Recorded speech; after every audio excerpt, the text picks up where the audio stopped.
All right, good afternoon, everyone. Thanks for coming back after the lunch break. We really appreciate it. We know there's a high instinct for catching up on emails and napping.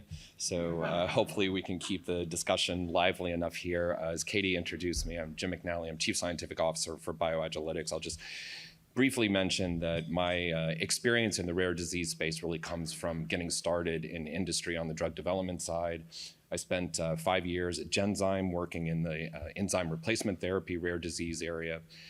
And then over the past 5 or 6 years, really have transitioned into cell and gene therapy work, both on the drug development side at Shire, Takeda, and CRISPR Therapeutics, and then now on the service side at BioAgilytix, where we're lucky enough to work with as many gene and cell therapy and rare disease companies as will have us. So we try to do our best to support the clinical trial work, doing the testing and biomarker support for those programs. So that's kind of my history to this. But more importantly are our 3 panelists that are here today that are experts in this. We want to talk a lot about recruitment and how do you get patients to these trials. So I'm going to start off the panel by asking each of them to introduce themselves before we jump into the discussion. So Pam, since you're immediately to my right, we'll start here and work our way down the table. Hello, everyone. My name is Pam Moore. I am the Executive Director for Maryland Sickle Cell Disease Association, which is a community-based organization that operates solely in Maryland. We are a chapter of the National Sickle Cell Disease Association, and we do a lot of direct services to the sickle cell community. We hold monthly support groups, and we have a very intimate relationship with the sickle cell community. I'm also a patient advocate of sickle cell disease. Hello, I'm Kirk Lamoreaux. I'm co-author of the recent report from RareX, The Power of Being Counted. I come out of large pharma, spent 16 years at Pfizer in a variety of roles in the commercial side and then also in US policy. Since then, I've been working consulting with a variety of different stakeholders, with the last 6 years, many of them being in the rare disease space. Currently, I work with Alexion, Rady Children's Hospital, and with RareX, and it's a pleasure to be here. Great. It's also a pleasure for me to be here as well, and thank you for having me. I'm Yasmeen, Director at FasterCures, which is a center of the Milken Institute, and the Milken Institute is a nonpartisan, nonprofit think tank. I lead our work looking at health equity across the biomedical research ecosystem, and that includes how do we use that with the multi-stakeholder approach. For example, how are policymakers involved? How are patient advocates involved? How is biopharma involved?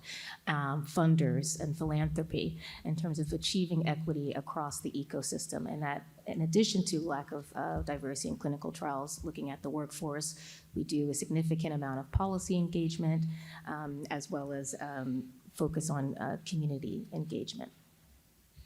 Great, so thank you all so much for the introduction. So I want to get started with just a broad question to the panel, and everyone can sort of take a shot at this and sort of set the baseline on what are the biggest challenges that I think each of you face as part of clinical trial enrollment, patient recruitment, some of the challenges that you've encountered from each of your different perspectives. So how about Pam, we'll go first with you. Sure. So from our community, at the sickle cell community, one of the biggest challenges that are faced, that we hear, is trust in the healthcare system.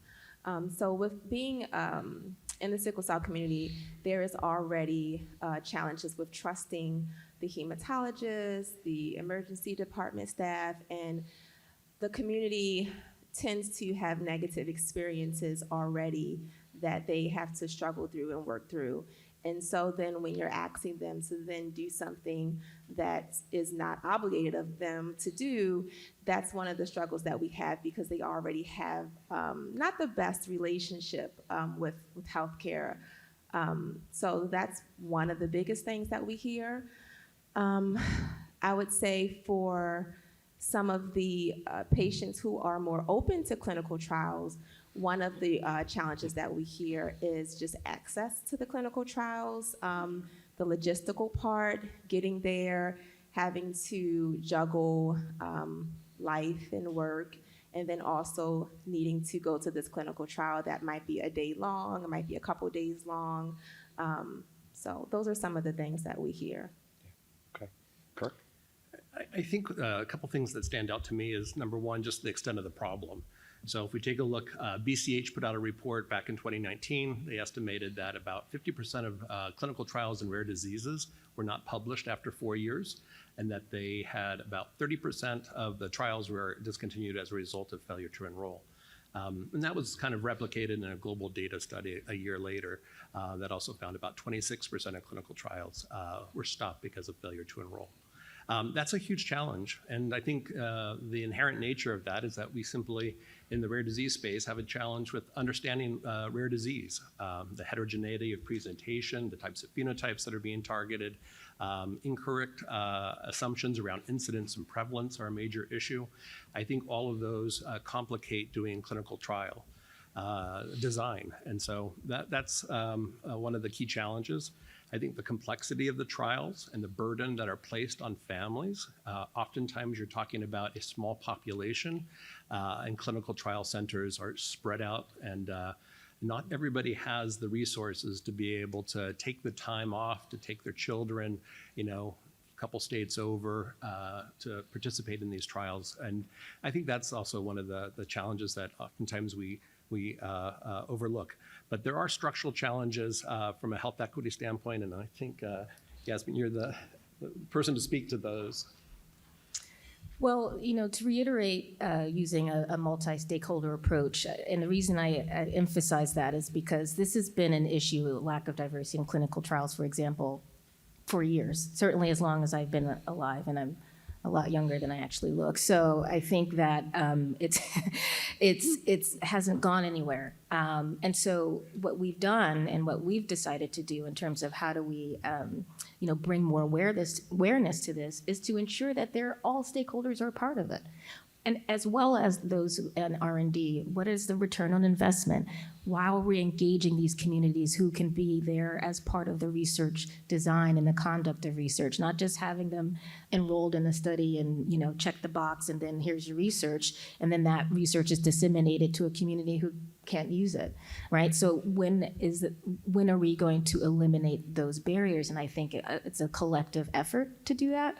And so that's what we focus on at FasterCures, and particularly in the rare disease community. Many rare diseases in my family, no one's in a clinical trial, and that has nothing to do with being able to access high quality healthcare. Now, clearly I'm a minority by race or ethnicity, but that the socioeconomic status has nothing to do with that as well. So how do we engage folks more? And I think some of that is just folks are being overlooked and not asked. And I think the workforce has a huge part of that as well, and building that trust and expanding that trust in the community, as Pam had mentioned earlier. Great. Yeah, I definitely want to come back to the trust topic for sure, because I think that's one of the issues where people on my side of the fence fall down a lot, and the ability to sort of build communications with the patient populations. But to get us sort of started here, Kirk, the report that you authored, I think really digs into some of the numbers of what challenges we face here. Could you give us just a bit of an overview of some of the conclusions from that report, and what numbers are we looking at for patients and population numbers and so on? The report is actually commissioned by RareX, and I had several different co-authors, an amazingly talented data scientist from Alexion, Sebastian Lefebvre, who helped with doing some of the number crunching. But I think that one of the key things that came out is that, the driver behind it is that for far too many years, we've used the 5,000 to 8,000 number. And despite the fact that there are 300 new disease gene associations published every year, that number has generally remained static. And so we wanted to come up with an updated number that would reflect the true extent of rare diseases. And we understand, especially from a policy perspective, that if we're not able to articulate the cost and burden and the range of rare diseases, it's hard to advocate on behalf of the stakeholders that are out there. Our findings, looking at both an integration of the OMIM database, which is typically the primary genomic, genetic rare disease database, and OrphaNet, which includes both genetic and non-genetic diseases. As we looked at mapping them, we found that there are about 10,867, or nearly 11,000 rare diseases that are out there. And we kind of went one step further. We tried to take a look at the characterization of rare diseases. How well described is the disease in one of these major knowledge bases? And the thing that we looked at, and this is again a very conservative approach to what we did, we took a look at the number of associated phenotypes, so HPO terms. And we took any condition that had fewer than 3 phenotypes and classified it as poorly described. And in fact, they're so poorly described that they're medically unactionable. So 20% of the 10,000 are poorly described diseases. And the 80%, we think are theoretically diagnosable. But, again, this is a very crude way of trying to characterize this. But I think it serves a purpose in helping us understand the extent of the challenge before us. Many rare diseases, we know that there are an increasing number of them, but they're poorly described. And so in our report, we tried to figure out how do we articulate to patient communities what they can do to help their disease kind of move from obscurity into the knowledge bases, then once it's in the knowledge bases to become more fully described, more accurately described, which then there's a point when it becomes attractive to attracting clinical research and investment dollars, and then hopefully develop a treatment and medical options. And so that's kind of the general framework of what we found. We found that about 5% of the conditions actually have some treatment, and that was trying to avoid double counting or looking at treatments for the same condition. And so lastly, I guess the breakdown that we found was about 87% of conditions have a genetic known or suspected origin. So that's in general kind of the flavor of the report. Mm-hmm. So just kind of piggybacking on that a bit, at times clinical trials can be used as the only therapeutic or treatment that's available, right? So if that's the only treatment that's available for you because it's being tested and you don't have access to it, well, that's kind of a big problem for your health outcomes, to say it quite frankly. I think, particularly in the rare disease space, when we talk about achieving equity across the ecosystem, we use the term underrepresented populations. That includes race and ethnicity, but that also includes older adults, pregnant and lactating women, people in rural communities, people with low health literacy, all kinds of reasons that create social barriers in terms of access. So I think that's, and gender as well, excuse me. I think that's important to consider. And I think organizations or companies, particularly in the digital health and biotech space, have an important role to play in terms of how data is collected and aggregated and analyzed. For example, when we're collecting race and ethnicity data, that's a very large group. For example, I'm African American, but the African people, that's a huge group as well. Asian, that is a huge group of people. So how do we collect data specifically that, subgroups specifically, in order to really tease out where the target needs to be in terms of who needs to, what type of treatment needs to be more diverse. So we talk about that in our report in addition to a number of things, but I wanted to point that out as well as a key issue that may help to target more enrollment, so to speak. Sure. So Pam, as we think about the challenge, right, limited numbers of patients that are available out there to begin with, and you mentioned trust, the ability to sort of convince people to bring them into these studies. What are the things that you do as a patient advocate to try to assure other people, and what would you advise to the community as a whole of ways to improve the success rate of enrolling these people? Yeah, that's a loaded question. So let's see. So I'll start with myself. So I think I'm a little bit of an exception to the population, only because of in my other professional career, I work as a grants administrator, and so I actually have worked for research institutions. And I help to manage the grant money that's coming in. So I start to learn about, okay, what is a clinical trial? What is the purpose? And so I already kind of had that knowledge. When I was asked to participate in a clinical trial, I understood the reason why, there's a cause and effect, and you can't get a product without a certain process happening. And so being that I am that exception to the rule, it was easier for me to let my guard down and understand the benefits. So when you talk about, talking to my peers and getting them involved, and I'm forgetting the original question. Just building trust, right? Building So trust. that people have confidence that they're entering into something that experimental, but still of value to them and value to their larger community. Yeah, I think it's definitely challenging. I think that it has to start organically. There was one clinical trial that I participated in solely because of who asked me, which was my hematologist. And I said, I'm only doing this for you.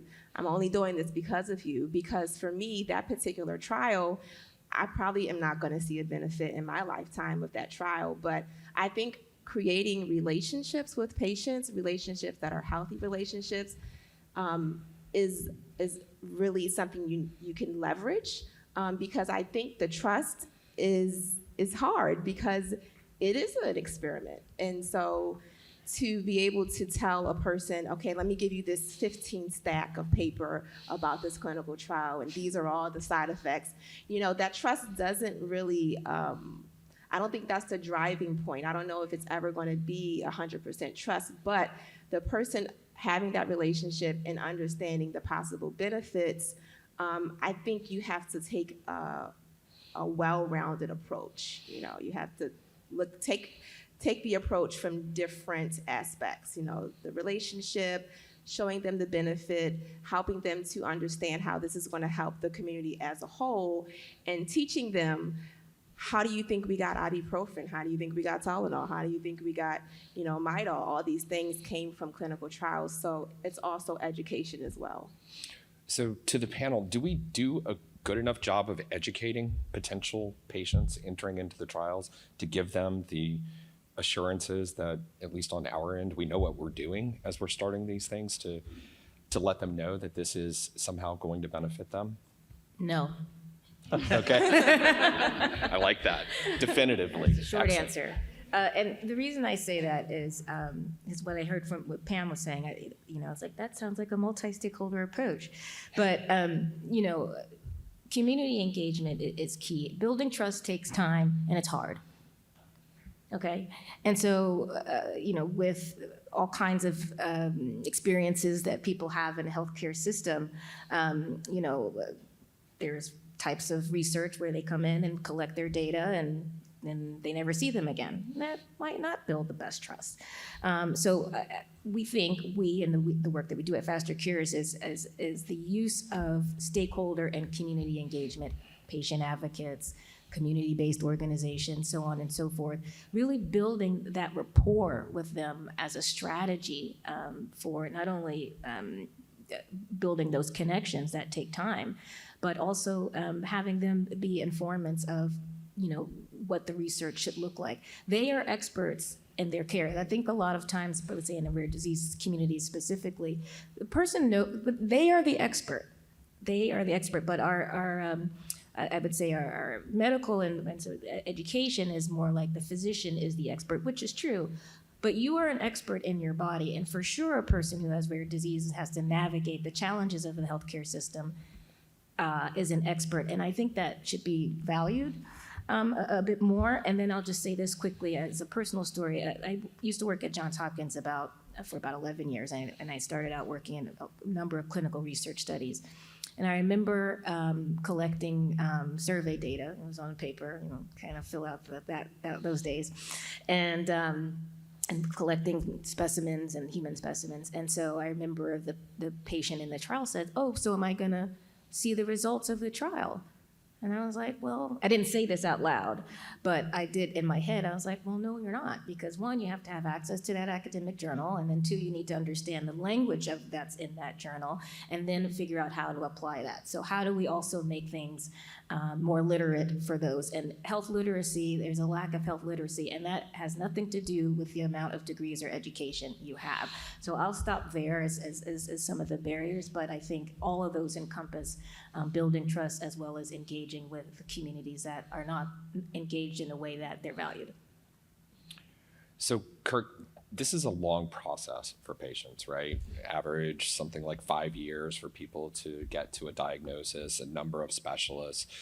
What are the things from your perspective and from the research that you and your team did that you think could impact that and improve that case to get patients diagnosed sooner and therefore on to potential treatments sooner?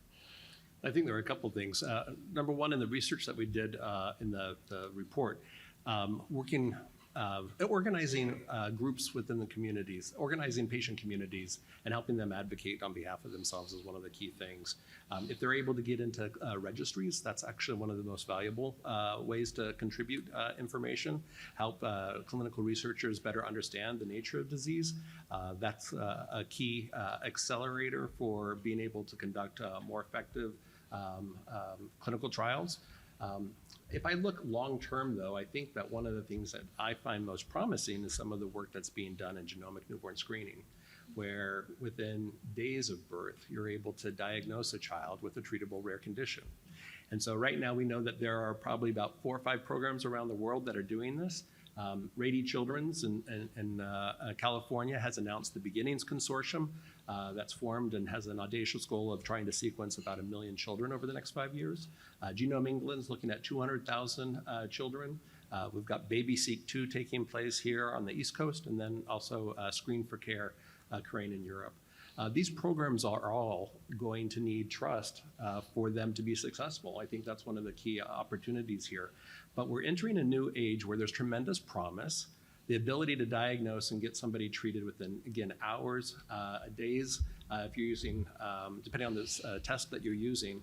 But then how do we begin to communicate the value and mitigate, I think, some of the risks associated with this type of testing, and ensure that, again, there's all levels of trust for this type of approach. So I think that's one of the things that I think is very exciting about what it is that we're doing.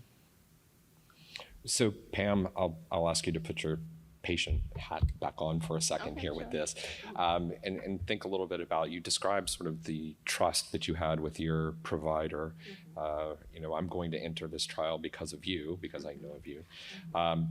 How do we expand that network of physicians and providers that are there and aware of all of the potential treatments, trials, investigational studies that are out there for them to be a part of? Yeah, I guess, again, I would say I'm another exception. And I say that because, so my provider, she actually is the director of the Sickle Cell Center at Johns Hopkins. And so she's already in that world and in that space of research and advocacy. So it's easier for her to, present this to me, because I know that, this is what she does. This is, she's passionate about it. So I think, creating physicians or developing physicians who have some mentorship and also have some one-on-one, I guess, just, how do you say this? Just intimacy with the community. Some of our physicians, they go to some of our events, and it helps them to get to know the patients outside of clinic. It helps them get to meet the patient's family outside of clinic. It helps them to see, for both of them to see each other as, just regular people. And you have one mission, I have a mission, but we're also working together. And I think some of those things have definitely helped, talking to them about what our hesitations are and what they can do to alleviate some of those hesitations. And I think it really is just a conversation. I think it's also, as was said, it's a building, it takes time. But definitely, I think training physicians on the benefit of creating that relationship in the beginning. And so when you want to ask your patient, hey, there's this clinical trial, can you participate? If you guys already, don't have the best relationship, they're definitely not going to want to participate. So I think it starts way early in the process of, becoming a physician and training and things like that. Yeah, I think in the previous panel discussion, right, we were sort of talking about the idea of early engagement with the agency, but here for this panel, it's early engagement with the patient population and the providers, right? So Yasmeen, you mentioned a lot of the challenges of some of the different sort of age, race, gender, so on, just in general with clinical trial enrollment. How is that exacerbated in the rare disease space? What are the issues there that you have seen? You know, I think that particularly in the rare disease space, all those categories you just mentioned, those are in the rare disease space as well, right? And so I think that, one, a lot of people don't know that. When I say people, I mean the general public, obviously not this audience. But I think that one of the issues is that there are many patient rare disease organizations that are very well funded, very well invested. Others are not. Maybe it's because they don't have the investment or it has grant funding or whatever it is it takes to start up that type of organization. So some of that I think is for lack of a better word, an operational barrier. So one, I think it comes to awareness to the research community, right? Not necessarily the patient community, but there are those, again, there are organizations that are very well funded and others that are not or don't have the resources to have a patient advocacy organization. But they can also, I think we also need to encourage all patients in rare diseases, such as there are strong champions advocating on the Hill for policy change.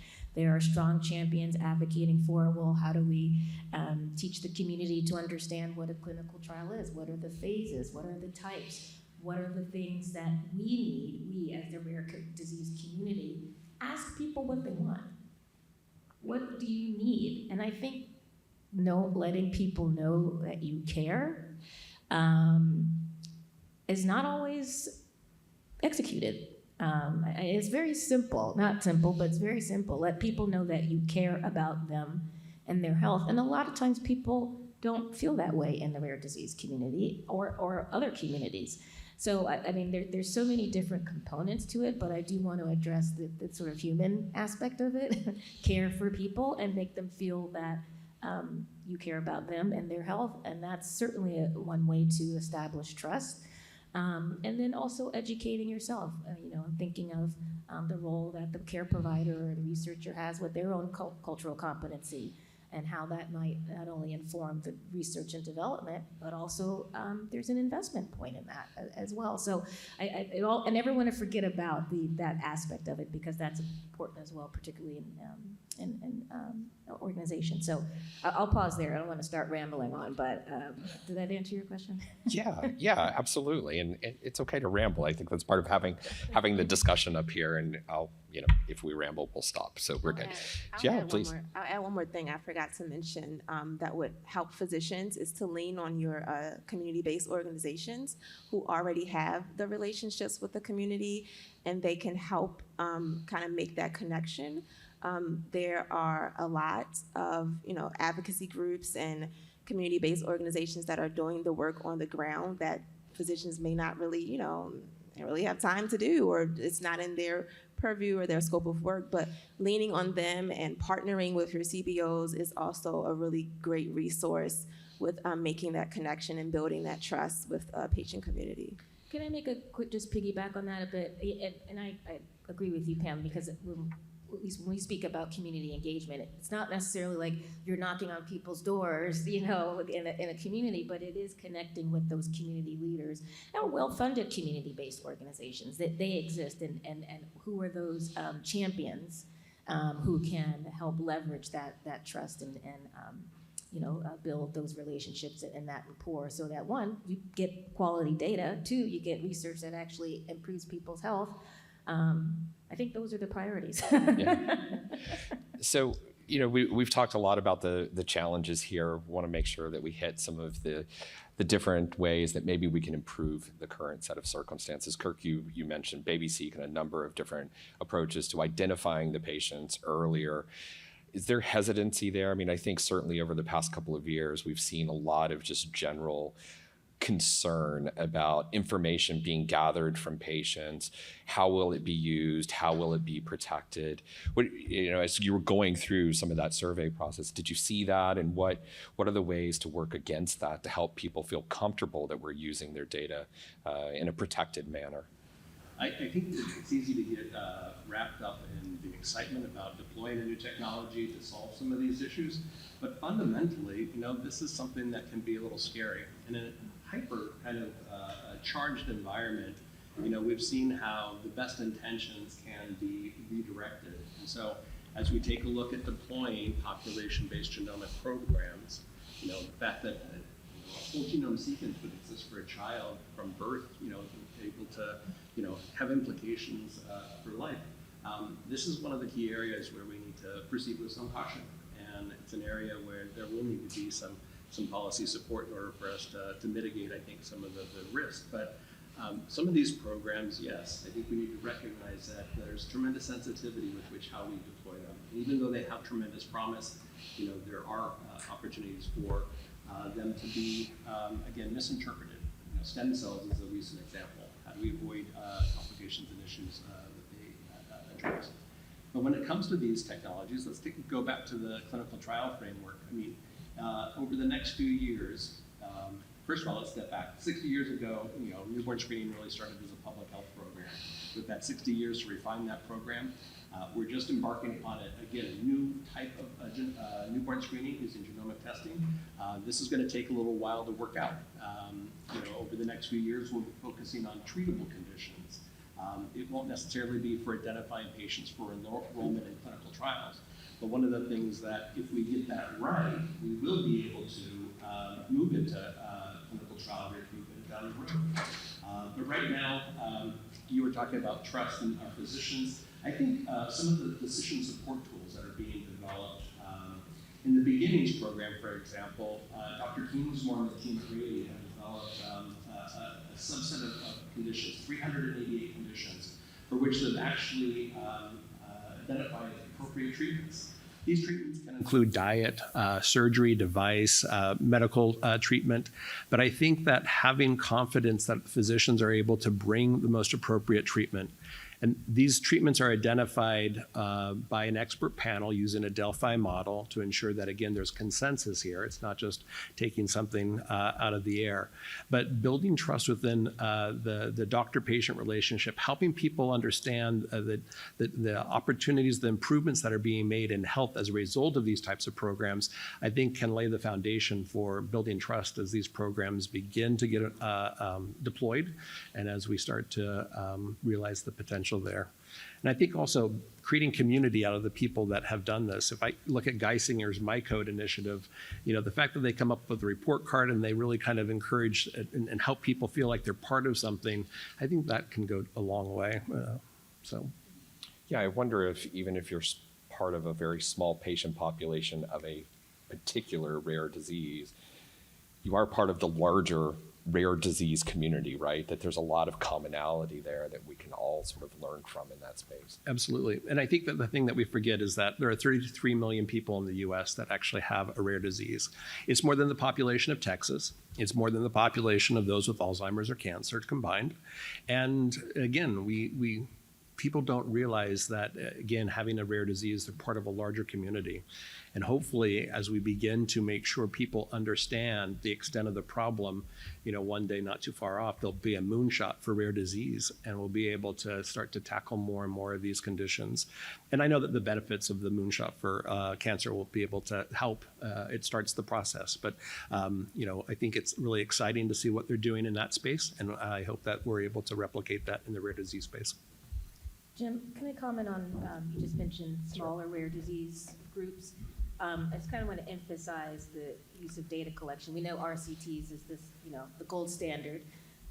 But, the use of real-world data and real-world evidence is, I personally think, the future. For when it comes to, R&D and what evidence is needed, particularly in a small rare disease group, if that makes sense. But I think you know what I mean. So, and then I just want to make a quick comment on accountability. This is something we talk about a lot in our Achieving Health Equity work. How do we hold groups, all of the groups that we've talked about, accountable for ensuring that these protocols and strategies are implemented, sustained, and maintained. And that's at a policy level. We do a significant amount of policy engagement, FDA policy. We work with Congress to make recommendations on ensuring, for example, ensuring that research protocols have a certain percentage of a certain subgroup or race and ethnicity in order to receive funding for that research, right? That's just an example. But accountability, and then also thinking outside the box, even though real-world data and real-world evidence isn't brand new, but there's certainly a number of companies that are pioneering and using that quite effectively, so. Great. Okay. We're down to our last 7 or 8 minutes here, so I think we want to make sure we give some time to the audience to take some questions. So if we've got any audience questions, yes, please. I think, there we go. She's going to come around with a mic in just a second. She'll get to you.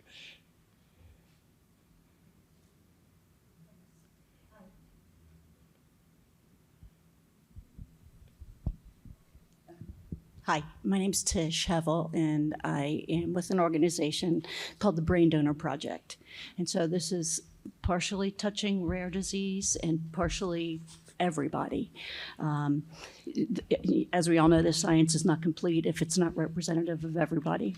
And I understand what you're saying about how this can't be a transactional conversation in terms of clinical trials. And it certainly isn't in terms of brain donation. So engaging, underrepresented communities is something that's a little challenging from a cultural point of view and from many different kinds of point of view. You mentioned, Yasmeen, that somebody asked you at a clinical trial back in the day, will I get the results? And the answer was not really, right?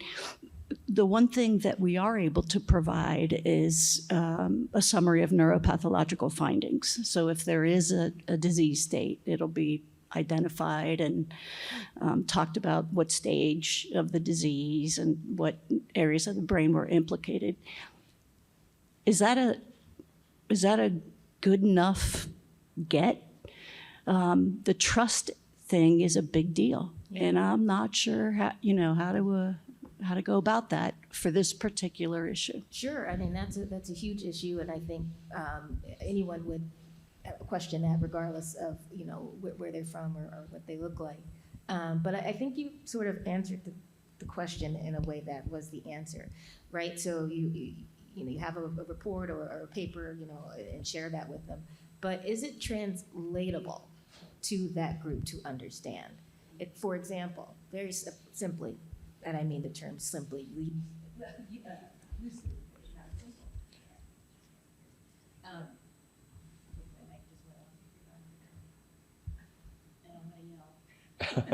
There you go.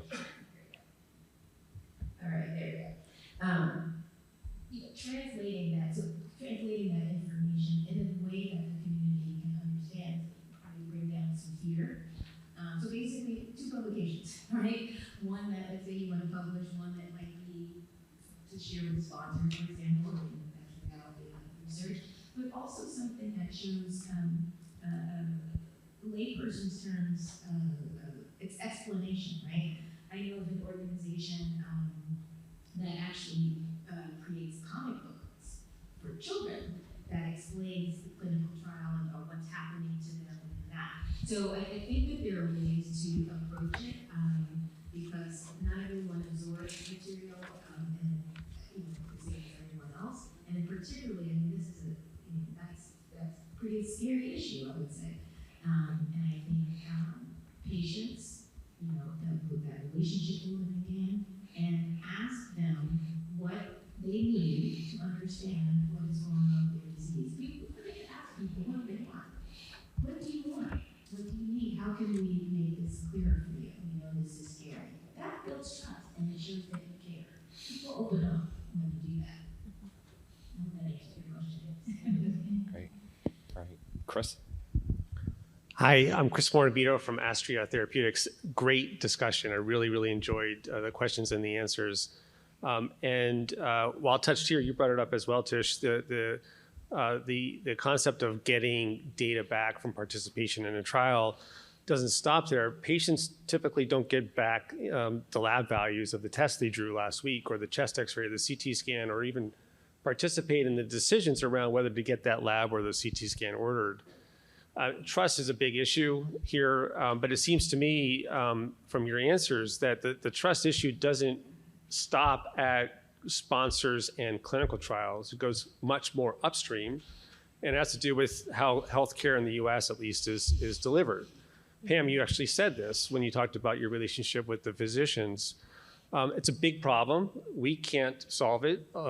This community can't solve it alone, but I'm wondering if you have any suggestions for sponsors, for companies who do want to build trust. How can we do that directly? Many of us already use patient advocates, and I think that helps us get to patients, but is there more that we could do to get past some of the healthcare issues in which there are intrinsic inequities in order to build trust with the communities? Yeah. I think if you're already working with patient advocacy groups, I think that's a great start. As far as doing more,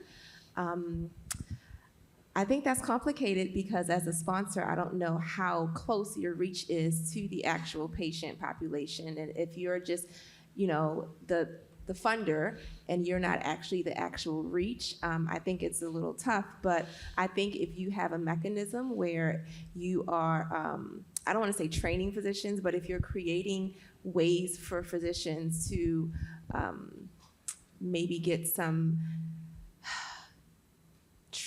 I'm going to use the word training, even though I really don't want to, but get some training on how to build those relationships. You can be that ear for them. You can, require them to have certain conversations with their patient population, because I've had situations where I say, I wonder if the sponsor knows how you're talking to me right now. I wonder if they would appreciate this. I wonder if they would, hold you accountable for these things. So I don't know if there's a way that you can directly communicate with the patient population. I'm not sure how that would look for you, but I just think accountability, holding a physician accountable, creating ways for them to develop themselves in a way that is pleasant for the patient population. Yeah, I think about the 15 or 20 pages of documents that you mentioned, and one of the conversations that a number of us have had previously is, as scientists, do we do a good enough job of really putting this in a context that people can understand? Yeah. We're deeply involved with a program for 10 years, sort of developing it, and then we expect you to come to terms with it within 6 months and signing off on being part of the study. And, I think, Chris, one of the things that on the science side of things and on the drug development side, really building that relationship between the scientists, just so that right, that they're as deeply passionate about this as the patient population is, that they're honest in their intentions, but we're not trying to confuse people. We just have a tendency to be a little too wordy at times. And with that, it's 2:45, so we'll move on to the next panel. So thank you also. Oh, you got one more. Are we good for another? Okay. No. Sorry. Yeah, Mel Hayes with Therapeutics. So, quick question for you. I just spent some time with some CBOs recently. Oh, sorry. Sorry, once again, Mel Hayes, Oakland Therapeutics. I spent some time with some CBOs recently across the country, just talking about ways in which we can better ingratiate ourselves and learn more about the community and tailor to the community's needs.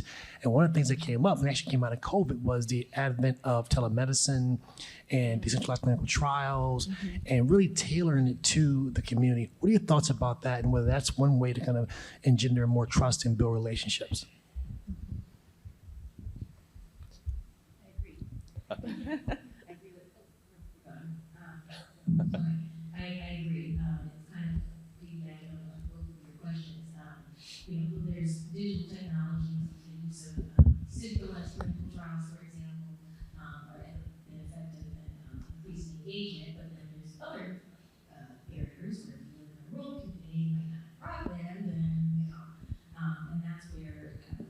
researchers need to be creative, but perhaps there is a way to create, and this just thought this came into my head, care team, but care team, so the sponsor or the physician or the developer might not be going into the community themselves, but hopefully they have enough funding to have a small team that represents that, right? A clinical research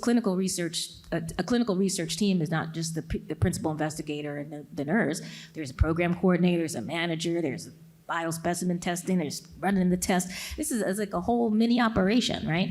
And so perhaps part of engaging the community, an effective way to build trust is maybe there's an extension of the workforce that could be newly created. And I think that's such as, not like a social worker, but someone that is specialized or in helping to build that trust. And then being that liaison and that bridge to the researchers and the developers. Just a thought.